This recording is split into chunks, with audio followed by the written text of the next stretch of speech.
everyone, I'm Desa Madeni Wadani. Now we move to our second topic of codes, which are bilingualism and multilingualism. Bilingualism refers to people's ability to use two different kinds of languages, in which the first language is the native language of the speakers, while the other one is the second language that the speakers learn. So, currently there are four types of bilingualism. The first one is early bilingualism, late bilingualism, adjunctive and subtractive bilingualism, and the last is passive bilingualism. So the first one is early bilingualism, which is also classified into simultaneous early bilingualism and successive early bilingualism. First, simultaneous early bilingualism refers to people who already acquired two different languages since they were born. For example, Dita, my friend in the next class, she already acquired two different languages, which is Javanese and Balinese since she was born, because her father is Balinese while her mother is Javanese. So she always mixes her daily languages as her first languages, which is Balinese and also Japanese.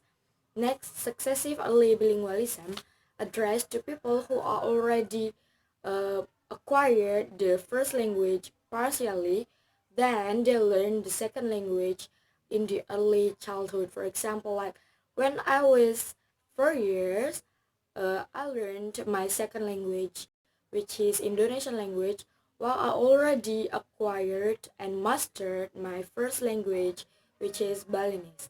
Next type is late bilingualism.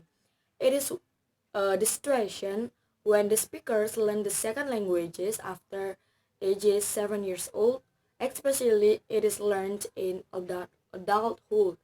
For example, like my niece who cannot speak into Balinese language, so she learned the Indonesian language as her first languages.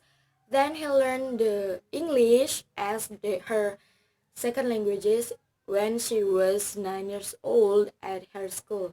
Next, we move to adjunctive and subtractive bilingualism. Adjunctive bilingualism is where the second language of the speaker determines the first language, in which the first language is a minority in the place they live. So for example, it means that the first language is decreased while the second language of the speakers is increased. For example, like my Chris, who is originally Japanese, so he have to learn Balinese language as his second language, because in Singaraja, uh, Singaraja people always use Balinese language when they are talking to their friends. So when he is in here, his ability of second language are increased, where her first language, which is Japanese, is decreased. Next, we move to passive bilingualism.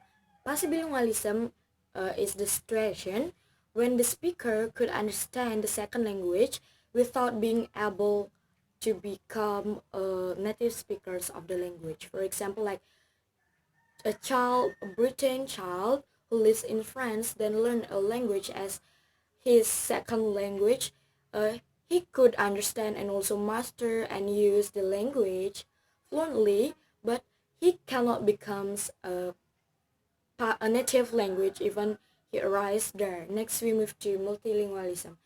Multilingualism is the ability of people to use multiple languages, in which multiple languages means that the speakers are be able to use two or more different types of languages. For example, like when I was senior high school, I have senior whose father is Germany and whose mother is Balinese. So since she was child, she already acquired four different languages, which is her father teaches her Germany, her mother teaches her Balinese and also English, and she learns Indonesian language at school when she is talking with her friends. So since she was child, she already used multiple languages or four kinds of languages. So that's all about my parts it will be continued with my friends. Thank you.